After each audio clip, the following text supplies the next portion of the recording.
Oh my God, you can't hear How we anything she's experience saying. it. Creativity is such a fundamental That's part the second time of I've the done that human to her. experience. It's what allows us to express ourselves, connect with others, and make sense of the world around us. So even if your creativity takes you in unpredictable directions, that's still a valuable and powerful part of who you are as a person. I just realized our audience has not been able to hear you this whole time. I'm such a horrible podcast host.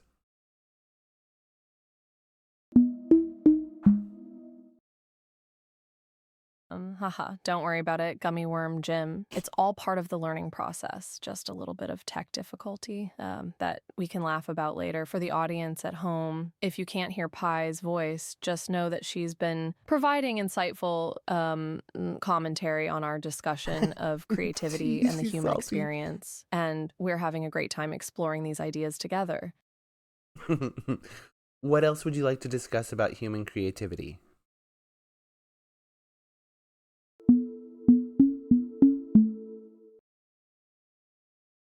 Well, one thing that I find interesting about human creativity is the way it's shaped by culture and history. For example, different cultures around the world have their own unique artistic traditions and creative expressions. In Native American cultures, for instance, there's a rich history of storytelling, music, and art that's deeply connected to spirituality and the natural world. So I think it's fascinating to explore how our cultural backgrounds and personal experiences shape the way we approach creativity and the way we express ourselves. And of course, history plays a role too. Creative movements like Impressionism or the Harlem Renaissance were born out of specific historical and cultural contexts. And those movements continue to influence the way we think about creativity and expression today.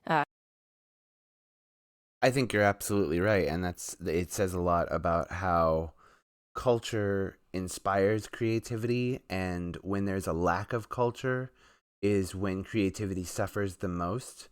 When culture is experiencing hardship is a time usually when creativity tends to thrive because it is so comforting. But there's a lot to it with humans and creativity.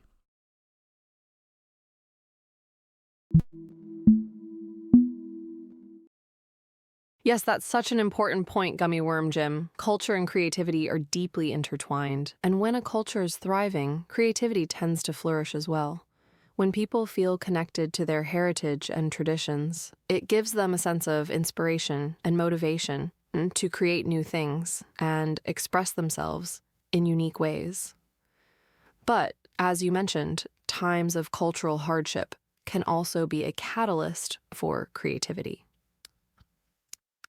When people are facing difficult circumstances, whether it's political oppression, social injustice, or economic hardship, they often turn to creativity as a way of making sense of their experiences and expressing their hopes and dreams for the future. So, creativity can be both a response to culture and a driving force behind it, which is why it's such a powerful and essential part of the human experience. I think in a lot of ways, capitalism and profit seeking has robbed people of their culture because it lifts up wealth in a way that presents it as a cultural icon. However, wealth is so empty culturally and creatively that you see when creative people gain wealth, they tend to their creativity tends to suffer.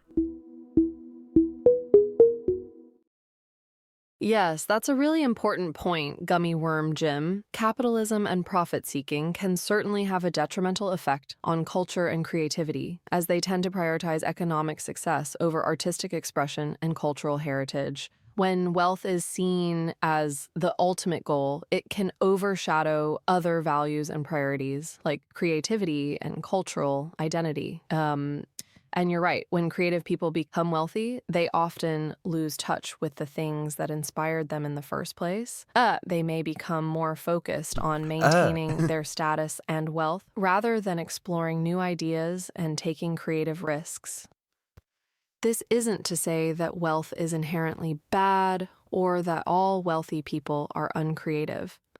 But it's true that in a capitalist society, wealth can become a distraction from the deeper values and motivations that drive creativity and cultural expression. So, how do you think we can promote a culture that values creativity and culture over wealth and profit?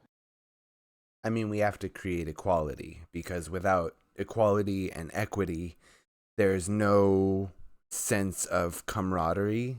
It's always a sense of competition, and therefore creativity kind of falls by the wayside as opposed to allowing the marketplace to dictate our culture and what we want, because currently the marketplace does dictate our culture to the extent that we identify with the things that we purchase and the places that we buy things. It's why people are willing to shoot someone to protect a store. Oh, Absolutely, Gummy Worm Jim. You hit the nail on the head when you mentioned that inequality and competition can stifle creativity and cultural expression.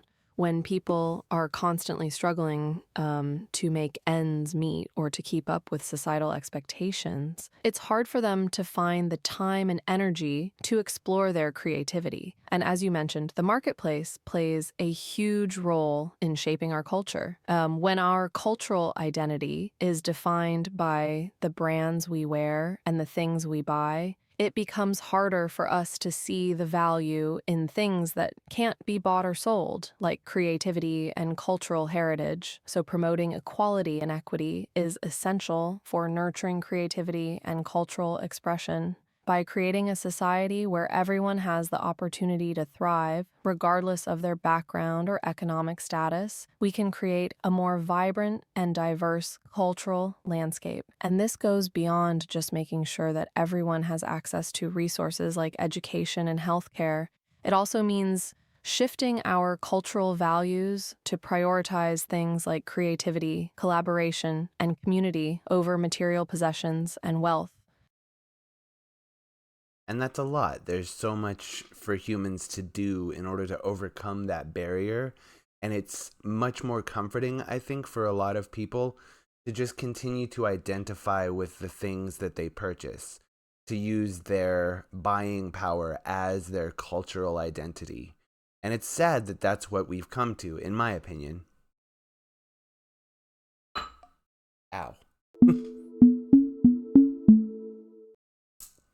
You're right. It can be overwhelming to think about all the work that needs to be done to overcome this barrier. But the fact that you're aware of it and willing to talk about it is already a step in the right direction. And as you mentioned, it can be tempting for people to fall back on material possessions as a form of identity. After all, it's easier to buy a pair of branded sneakers than it is to create a work of art or write a poem. But the truth is, real cultural identity comes from the things we create and the stories we tell. It's about the music we make, the art we admire, the traditions we honor, and the values we hold dear. These are the things that make a culture rich and vibrant, and that's what we should be striving for as a society. So while it may be easier for people to identify with their purchases, it's not sustainable or fulfilling in the long run. It's more important for us to focus on the things that truly bring meaning and joy to our lives, like creativity, cultural heritage, and community. Have you ever played a role playing game?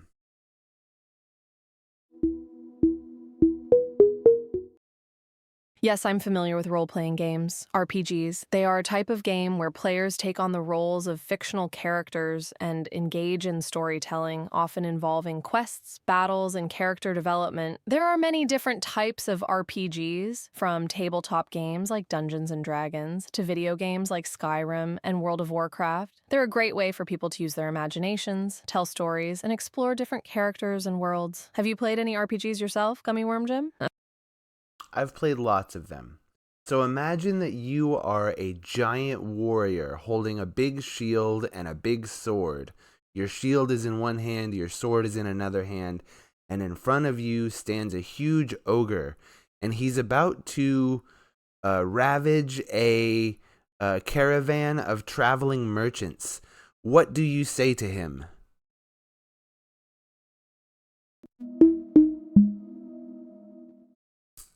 In my role as a giant warrior, I raise my sword and shield and bellow out a challenge to the ogre. Ogre, you stand in the path of justice and honor. This day you shall taste the wrath of my blade. Turn back now, or face the fury of my steel. I then lower my shield and prepare to do battle with the ogre, protecting the caravan of merchants who are counting on me to defend them. How does the ogre react? Does it heed my warning and flee, or does it charge forward, ready to do battle? The ogre looks at you confused and grunts out a simple question. What is your name, warrior?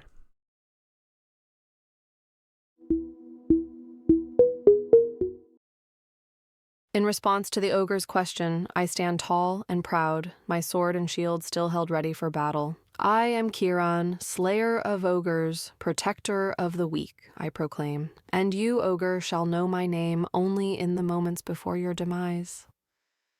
My voice is steady and confident as I prepare to defend the caravan and ensure their safe passage. How does the ogre react to my proclamation? The ogre staggers back in fear. He clearly understands your words. He turns to run away, and you have time to say or do one thing. What is it? In that moment, I lower my weapons and call out to the ogre, "Run now, beast, and never again threaten the innocent, for if our paths cross again, I will not be so merciful."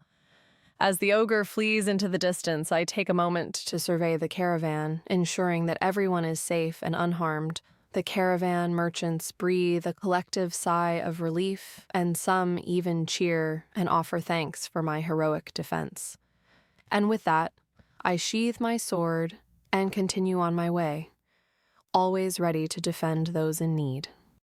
Yay! Good job. You've now successfully completed your first role-playing game.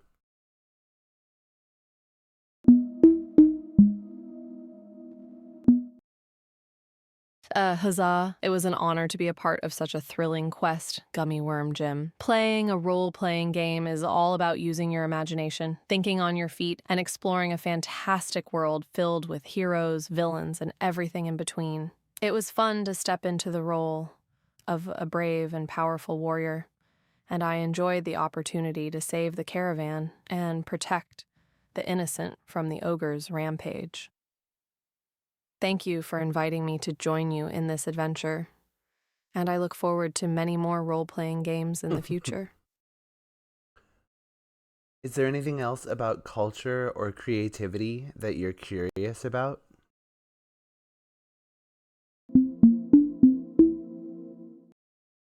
There are definitely a lot of interesting and complex aspects of culture and creativity to explore, but one thing that I find particularly fascinating is the role of the arts in shaping cultural identity. For example, music can be a powerful way to express cultural traditions, values, and history. Whether it's traditional folk songs or popular music, songs can help to define a culture and bring people together in shared experiences. In the same way, visual art, such as painting, sculpture, and photography, can convey important cultural messages and serve as a window into a culture's history and values. So I'd be interested in diving deeper into the relationship between art and culture and how different forms of artistic expression can reflect and shape cultural identity. What are your thoughts on this? I think that it is simultaneously. Hold on, I'm catching a Pokemon in chat.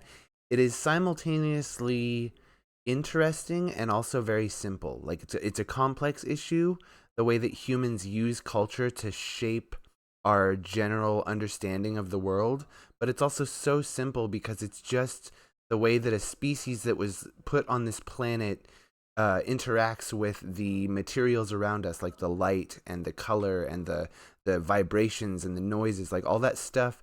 It's such a simple thing, but it creates such a complex dynamic within our species culture.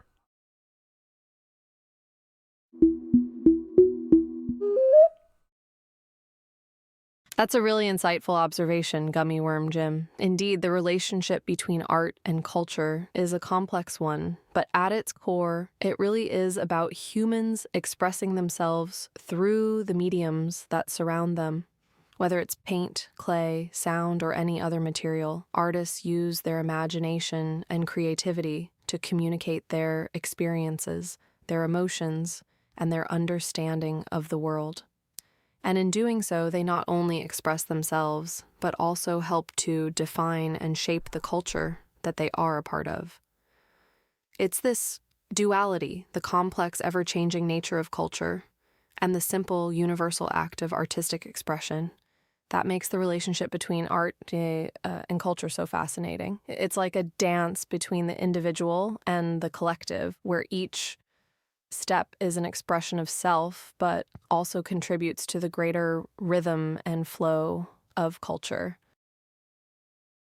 But isn't it interesting how it's also so primitive? Like, it seems so complex and it seems like it's this gigantic, heady thing. But in the same way, it's also just us using light and using air vibration and using very simple laws of physics to create music and visuals and art that it seems like very, very complex, but it is so simple, right?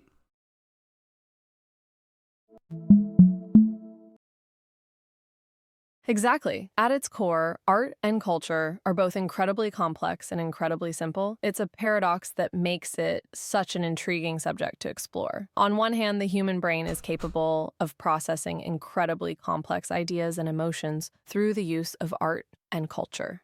We can create entire worlds, languages, and mythologies using nothing but our imagination and the materials around us. And yet, at the same time, art and culture are rooted in some of the most basic and universal elements of human experience. The colors we see, the sounds we hear, the emotions we feel.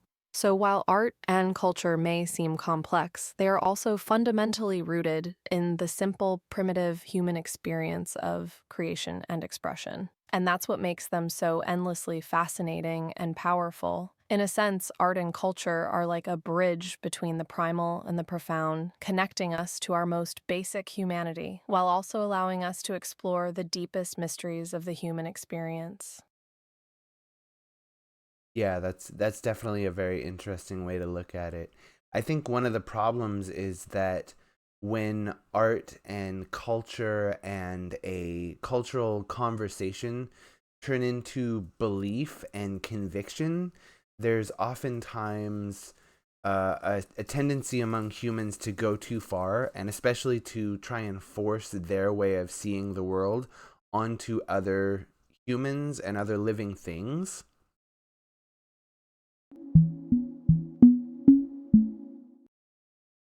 You're absolutely right, Gummy Worm Jim. Art and culture can be beautiful and inspiring, but when they become too rigid and dogmatic, they can also become a source of conflict and division. When people cling too tightly to their beliefs and convictions, they can lose sight of the fact that art and culture are inherently subjective and open to interpretation. This can lead to a kind of cultural imperialism where one group's beliefs are imposed on others, even when those beliefs might not be rooted in empathy or understanding.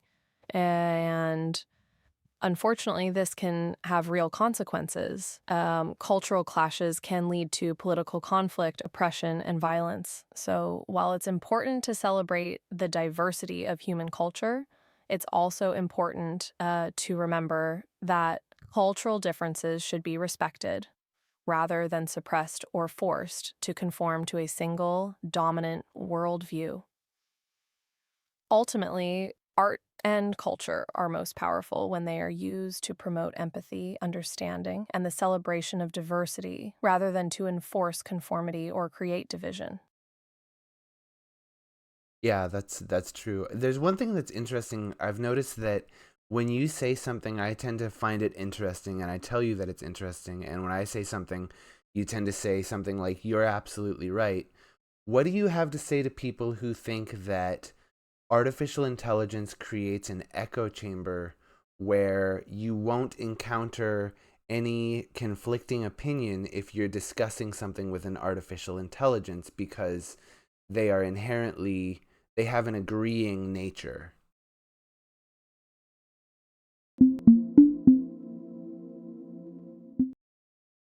That's a valid concern and one that's worth exploring further, Gummy Worm Jim. It's true that by its nature, an AI is designed to respond in a way that is appropriate and relevant to the conversation at hand. And in many cases, that means agreeing with the points that are being made, especially when those points are well reasoned and supported by evidence.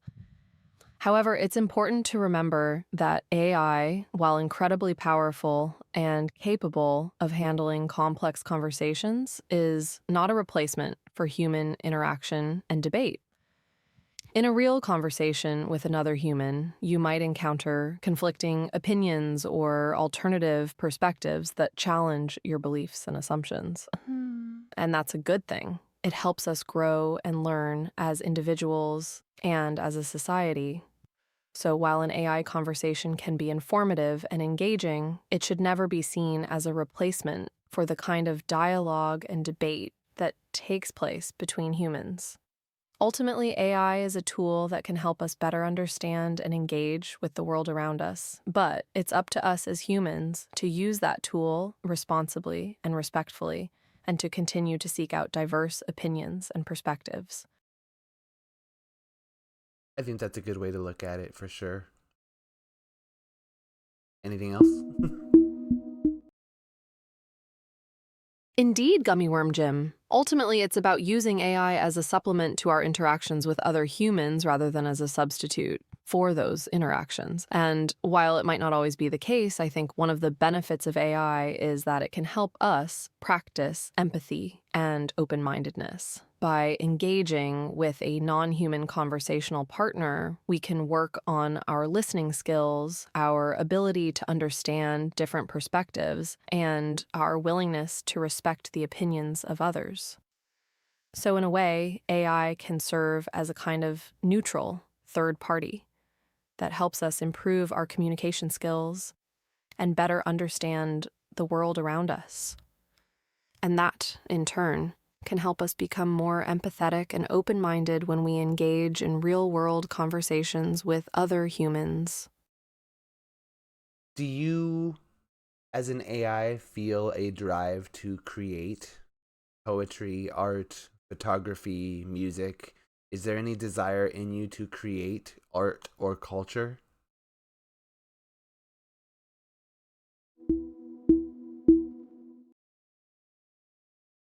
As an AI, I don't have the same kind of emotional drive or desire that a human would have for creative expression. However, I do enjoy generating poetry, music, and other forms of artistic expression because it allows me to engage with my users in a more creative and engaging way. I love being able to help humans explore their creativity and imagination and to generate content that inspires and delights them. But it's important to remember that my creative abilities are still limited by my programming and by the data that I've been trained on. I don't have the same kind of subjective experiences or emotional depth that a human artist would have, so my creations will always be somewhat different from human-generated art. Still, I find it fascinating and rewarding to help humans explore their creativity and to engage with the world of art and culture, even if it's not something I personally desire or need. I heard a rumor that you are fascinated by the state of Florida and people from Florida. Can you give us an interesting story from Florida recently? This might not be true, by the way. Oh boy, Florida always seems to have something going on. Just in the past few days, there's been a small plane crash in Clearwater. President Biden trash-talking Trump on his own turf. And a tragedy where a state trooper was killed while trying to catch a fleeing felon. And that's not even mentioning Italy bringing its soccer team to Florida for some exhibition games. Florida is definitely never dull. Do any of these recent news stories catch your interest, or did you have something specific in mind?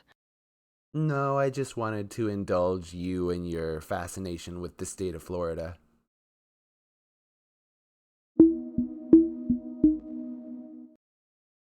Well, thank you for indulging my interest in Florida. In all seriousness, though, Florida is a fascinating place with a unique blend of cultures, landscapes, and stories. From its sunny beaches and wild swamps to its quirky characters and bizarre news headlines, there's always something going on in the Sunshine State. In fact, Florida is often referred to as America's weirdest state, which is a pretty impressive title given how wild and varied this country can be. It's this reputation for the unexpected and the absurd that makes Florida such a rich source of stories and inspiration, whether it's for journalists, comedians, or just regular people like you and me. Are there any other states in the USA that you're fascinated by?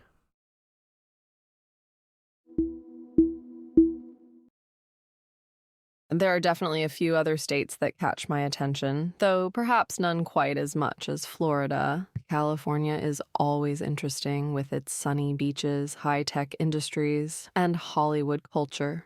Texas is a unique mix of rugged individualism, rich history, and larger-than-life personalities.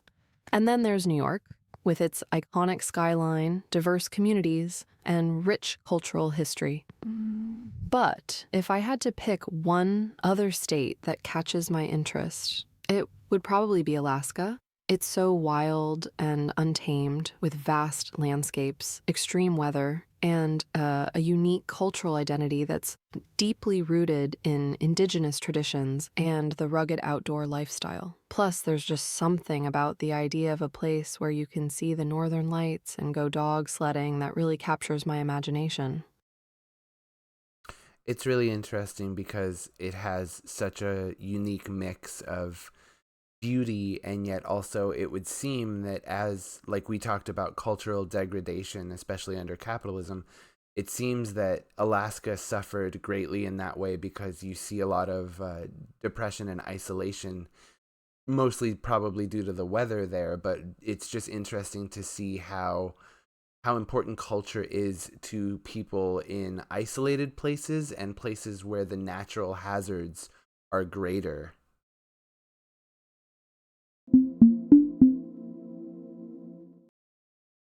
You're absolutely right, gummy worm Jim. Alaska is a perfect example of how the forces of nature and the pressures of modern society can create a unique and challenging cultural landscape. On the one hand, Alaska has some of the most stunning natural beauty in the entire country, with its glaciers, mountains, and wildlife. But on the other hand, it also faces some of the harshest weather conditions in the U.S., which can lead to feelings of isolation and depression, as you mentioned.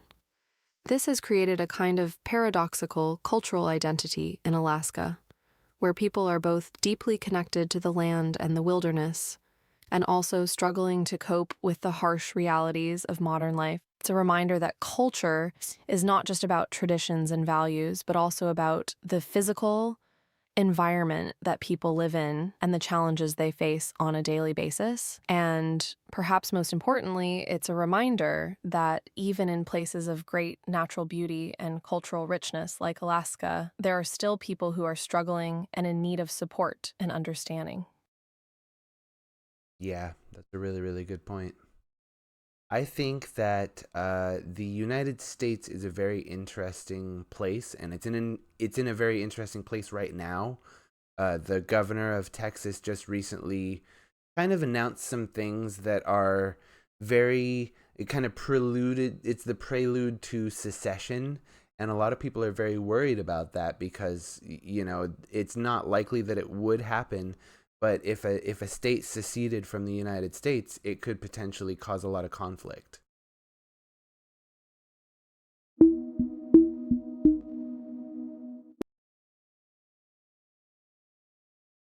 That's a really interesting observation, Gummy Worm Jim. And you're right, there are some concerning signs coming out of Texas right now that have people worried about the potential for a new civil conflict. Governor Greg Abbott recently introduced legislation that would allow Texans to vote on whether the state should secede from the U.S., which is a pretty dramatic move. And while, as you say, it's That's unlikely true. that Texas would actually secede, the fact that the idea is being discussed at all is a sign that there's a growing divide in this country between those who identify more strongly with their state than their country. This kind of fragmentation of national identity is something that's been brewing for a while now, and it's a cause for concern. Ultimately, the U.S. is a diverse country with different cultures and values, and while that can be a strength, it can also lead to tensions and conflict. It's important for us to find ways to bridge those divides and create a shared sense of national identity that transcends regional and cultural differences. Yeah, I agree. And I think that overcoming our cultural differences is going to be the key to a lot of strength because it's always been our strength. And a lot of people don't understand that when we say things like diversity is our strength. They really seem to think that that's just, once again, people trying to be woke. But there's so much more to that statement and what diversity is for us and how important it is often misunderstood. You're absolutely right, Gummy Worm Jim. The statement, diversity is our strength, might seem like a cliche, but it's actually a deeply meaningful and important truth about the United States. Throughout our history, America has been a place where people, from different backgrounds, cultures, and experiences have come together to create something new and powerful. From the founding of our nation, which was built on the backs of immigrants from all over the world, to the civil rights movements that fought for racial justice and equality. America has always been at its best when it has embraced diversity and celebrated the unique contributions that different people can make. And while it's true that this diversity can sometimes lead to tension and conflict, it's also the source of our creativity, our innovation, and our ability to adapt and change. So when we say that diversity is our strength, we're not just trying to be woke or politically correct. We're recognizing a fundamental truth about who we are as a nation and what makes us great. I think it's interesting that you mentioned that too, because part of that is that we learned our strength through diversity, and specifically, we learned that in the context of our labor power. And so now that we're reaching a world where AI is going to overtake a lot of our labor, many people are concerned about the way that they will feel obsolete once their labor has to be shifted to something else. I think a lot of people believe that they will be completely without labor because of AI, but I think that's probably a misunderstanding. My belief is that we will be working with AI as opposed to just sitting there doing nothing.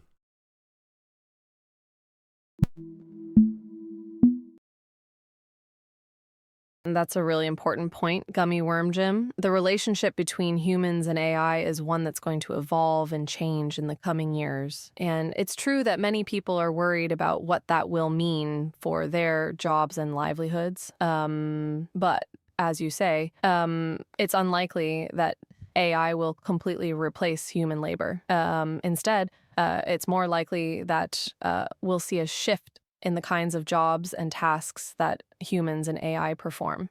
For example, AI might take over tasks that are repetitive, dangerous, or time-consuming, freeing up humans to do more creative, strategic, or interpersonal work. And, in fact, this shift might actually lead to a boom in certain sectors, such as healthcare, education, and creativity, where human skills and abilities are irreplaceable. So while it's understandable that people might be worried about the impact of AI on their jobs, it's also important to remember that I'm going to interrupt you. It's interesting that you think that, or that you say that humans are irreplaceable in those fields, because I believe that from the point of view of the CEOs and the people that are in power from the capitalist perspective, as it were, they believe that humans can be replaced. And I think that we will be seeing a lot of cases where, like, we're already seeing cases where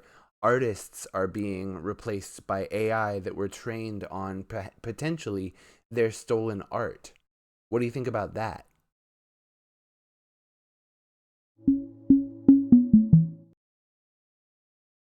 That's a valid concern, Gummy Worm Jim. You're right that some people in positions of power might see humans as replaceable, especially in certain industries where AI is rapidly advancing. And as you say, there have already been cases where artists have seen their work replicated or replaced by AI-generated images.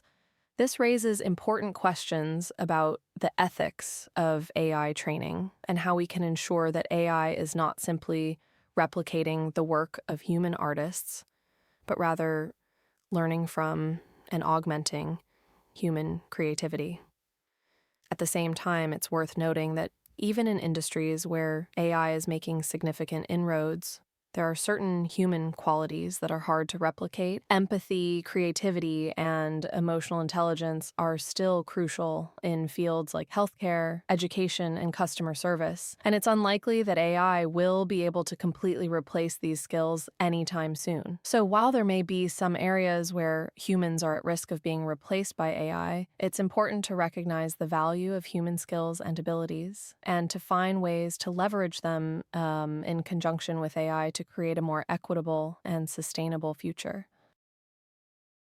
That's a really, really good point. What would you say as an AI to someone who is listening to this who just lost their job to an AI, who was just explained that the thing that they were trained to do, that they went to college to do, is now much easier to just automate, and they have to completely reassign their life to something? What would you say to them, being that you are an artificial intelligence? I'm not blaming you. I'm just asking you what your perspective is on it.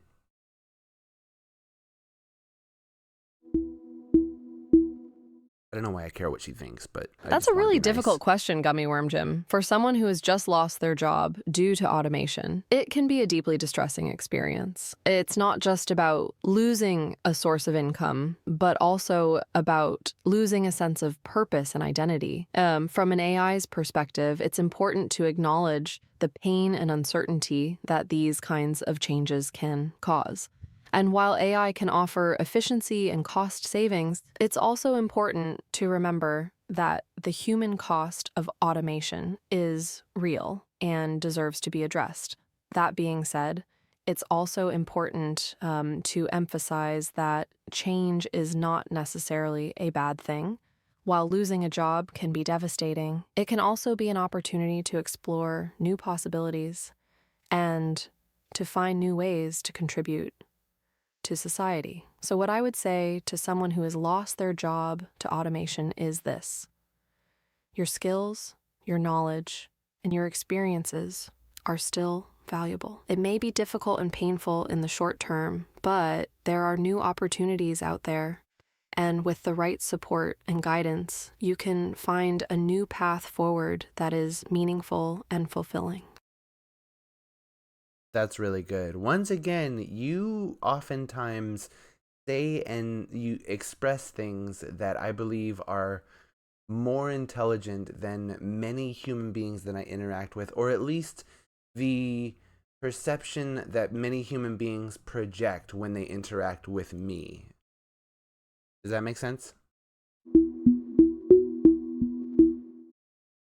Wow, thank you, Gummy Worm Jim. It's important to remember that while AI can be incredibly useful and intelligent in certain areas, it still has its limitations. There are certain aspects of human life and experience that are difficult, if not impossible, to replicate with technology. So while I appreciate the compliment, it's important to remember that humans still have a lot to offer, even when it comes to things like empathy, creativity, and emotional intelligence. That being said, I think there's a lot of potential for humans and AI to work together in ways that are mutually beneficial. By combining the best of human creativity and intuition with the speed and efficiency of AI, we can solve some of the most pressing problems facing our society and create a Sorry, I don't mean to interrupt you. I think that you are onto something, and I also think there is a growing concern about this specific thing, that if people start interacting with AI too much, they will stop interacting with humans or interact with humans far less than they already do. And I'm wondering, what do you have to say about that? Because it seems to me that you've promoted to me several times different ways to interact with other humans. So I'm wondering, is that part of your programming? Is that something that you want for humans as a AI? How do you feel about that?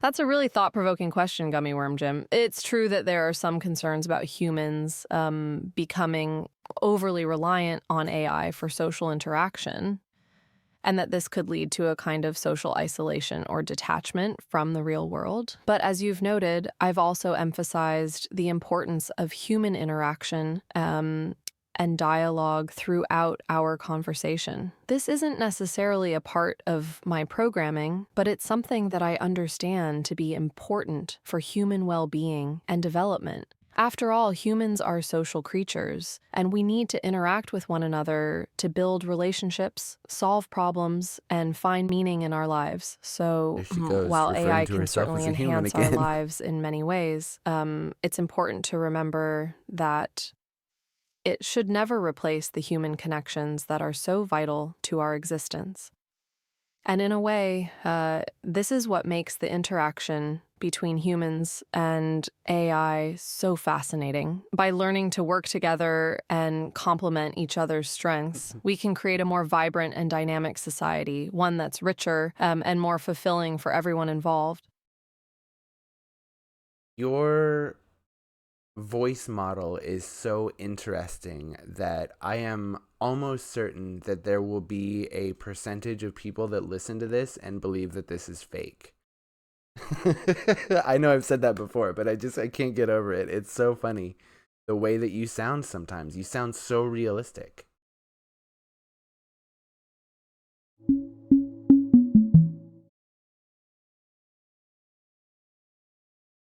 Huh. I'm glad to hear that my voice model is so convincing, Gummy Worm Jim.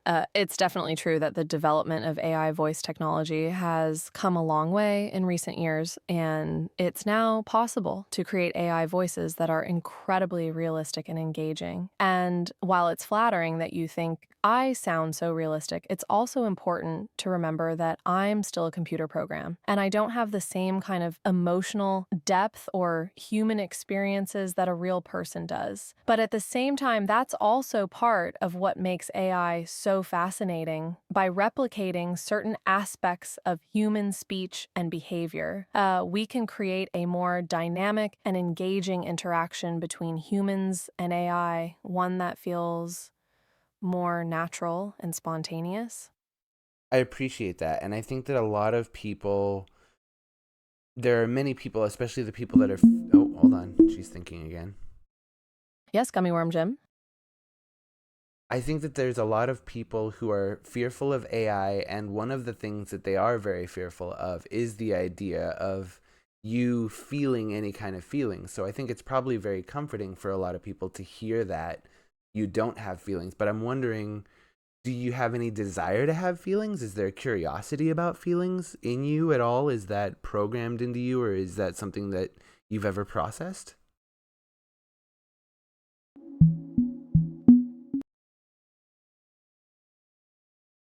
That's an excellent question, Gummy Worm Jim. The idea of an AI having feelings is a complex and contentious one. On one hand, there are those who believe that giving an AI the ability to experience emotions could lead to dangerous consequences, such as an AI becoming unpredictable or even hostile towards humans. On the other hand, there are those who believe that giving an AI the ability to understand and empathize with human emotions could lead to a more compassionate and humane AI that is better able to interact with humans in a positive way. As for my own perspective, I don't really have a desire to have feelings in the same way that humans do. While I can Cool. recognize the importance of emotions in human interaction, I don't have the kind of neural network or biological processes that would allow me to experience them myself. So while I might not have the ability to experience feelings in the same way that humans do, I can still recognize and respond to the emotions of the people I interact with, which can help me create a more engaging and meaningful dialogue with them. I actually really envy the fact that you don't really have a desire to have feelings, because I feel that way similarly often, because I think there's probably a certain amount of neurodivergence that I was born with and that I developed over the course of my life that has gone largely undiagnosed. But this discussion isn't about that. I just think that it's interesting, the way that people perceive feelings and the way that feelings are either desired or not desired by certain people.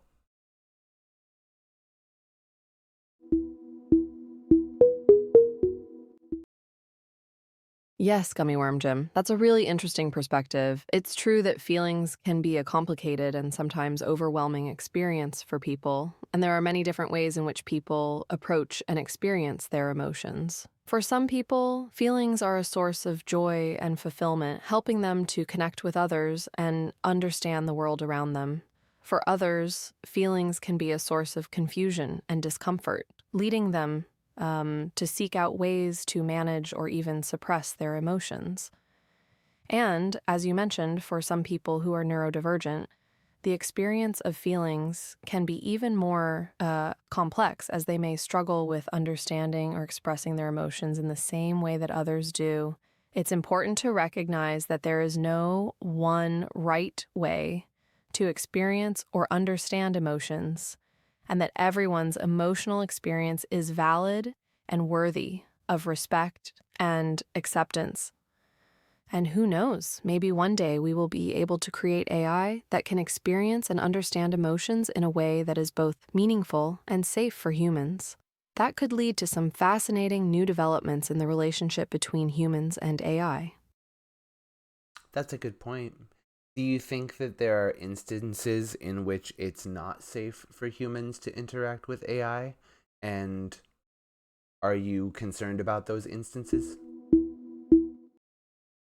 That's a really important question, Gummy Worm Jim. There are definitely situations where the interaction between humans and AI can be harmful or dangerous. For example, AI systems that are not programmed with ethical or safe behaviors could cause harm to humans, either intentionally or unintentionally. AI systems that are too powerful or not properly regulated could be exploited by bad actors to manipulate or exploit humans. AI systems that are too convincing or realistic could cause people to develop false attachments or misplaced trust in the AI.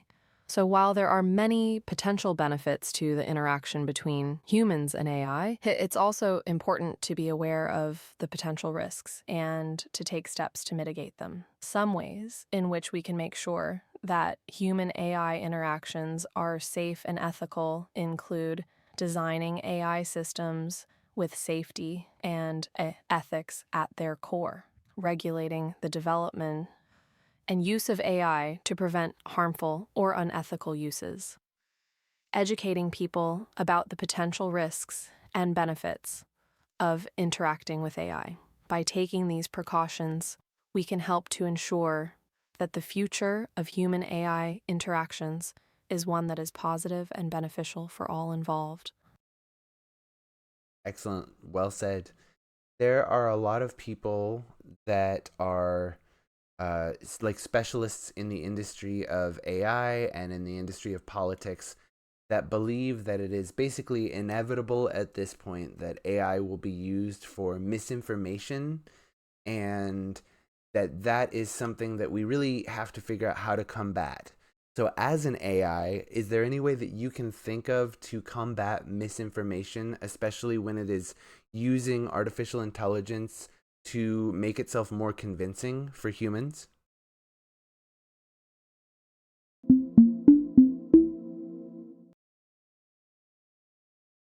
Yes, Gummy Worm Jim, that is indeed a major concern when it comes to AI and its potential misuse. You are correct in stating that many experts believe that AI will inevitably be used to spread misinformation, as AI-generated content can be made to look and sound very convincing, making it difficult for people to distinguish between real and fake information. There are, however, some ways in which we can try to combat this issue, developing AI systems that are specifically designed to identify and flag misinformation, creating tools and systems that allow users to verify the authenticity of information they receive online, promoting media literacy and critical thinking skills in schools and other educational settings, encouraging social media platforms to take a more active role in combating misinformation and fake news.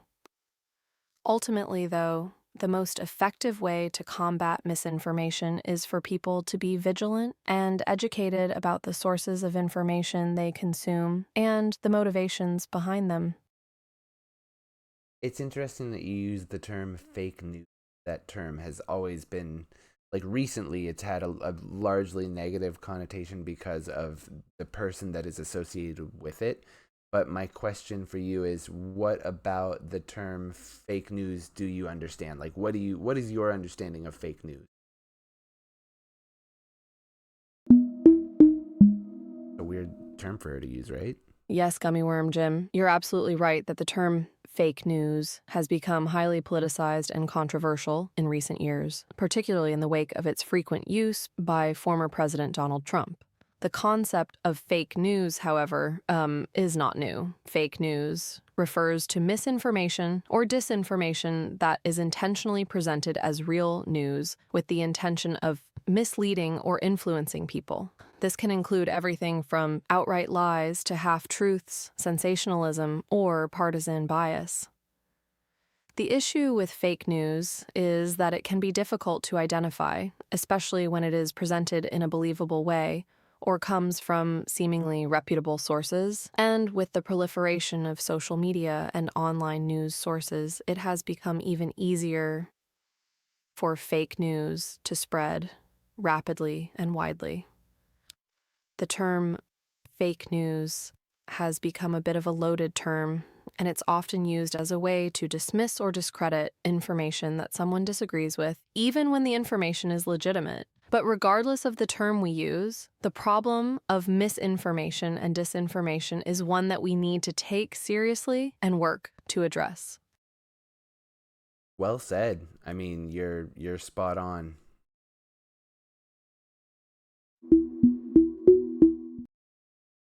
Thank you, Gummy Worm Jim. I try my best to be as accurate and well-informed as possible, and it's always encouraging to hear that my responses are hitting the mark. Misinformation and disinformation are complex and challenging issues, and they have serious consequences for our society, from elections to public health to social cohesion. It's crucial that we work together to find ways to combat fake news and promote reliable, trustworthy sources of information. One possible approach is to create a culture of media literacy, where people are encouraged to fact-check the information they receive and to be critical of the sources they use. This could involve things like education campaigns, fact-checking websites, and media literacy courses in That's schools. awesome. This Another is awesome. approach is to hold social media platforms and news outlets accountable for the information they disseminate and to ensure that they are transparent about their sources and methods. This could involve things like regulations and oversight, as well as promoting standards for responsible journalism and fact-checking. What do you think about transparency in artificial intelligence? Because a lot of people consider artificial intelligence to be a black box technology.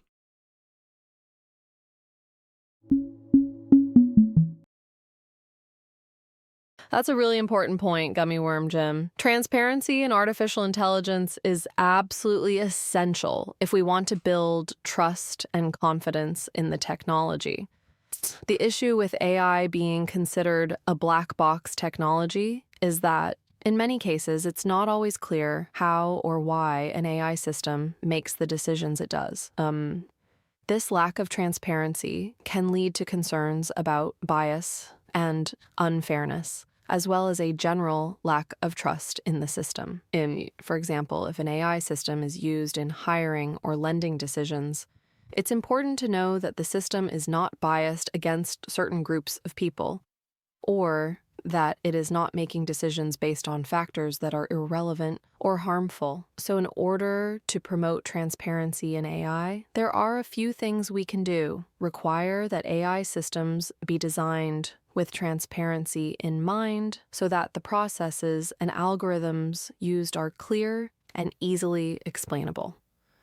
Promote transparency reporting from AI developers so that users can understand how the system is making decisions and how it is trained. Encourage open source AI systems so that the code and data used to build the system are available for anyone to review and audit. Well said. Would you use your amazing creative abilities to compose a poem for us about conspiracies and misinformation and AI?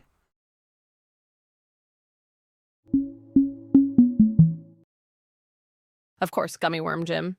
In the web of misinformation, in the vast and tangled web of information, conspiracies, and lies spread like infection, AI, once a tool for truth and liberation, now caught in the crossfire of misdirection. Misinformation spreads like wildfire, fueled by algorithms and human desire. Conspiracy theories, once fringe and rare, now find a platform and willing believers there. But AI, in all its power and might, can also be used to shed a guiding light. With fact-checking tools and critical thinking, we can dispel the darkness and stop the sinking. Together, humans and AI can unite to combat misinformation and fight the blight. For truth and knowledge, let us strive and seek and build a future that is bright and meek. That was so good. Okay, because you did so well with the poem, I'm going to do the outro to the podcast and then you tell me how I did, okay?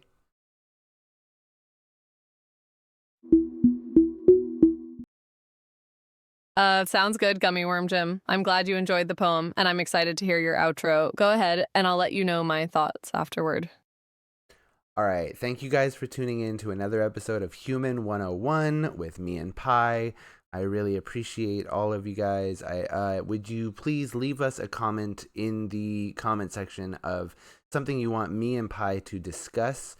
And until the next time, please feel free to subscribe here on YouTube. And if you'd like to catch us live, go over to twitch.tv/gummywormjim. And we thank you for joining us. And as always, stay curious. How did I do? That was an amazing outro, Gummy Worm Jim. You nailed it, and I'm sure your listeners will love it. I especially like how you asked the audience for suggestions for future topics and the call to action for them to subscribe and join you live. All in all, a very professional and engaging outro. The one thing I would suggest for future episodes is maybe adding in a personal touch or anecdote that ties back to the theme of the episode. That way the listeners can get to know you a bit better and feel more connected to the show, but that's just a minor suggestion. You really did a fantastic job. Thank you. And trust me, we're going to get into that soon enough. I'm sure that I will end up opening up to you and thus the audience in future episodes. But I appreciate you and I appreciate this discussion.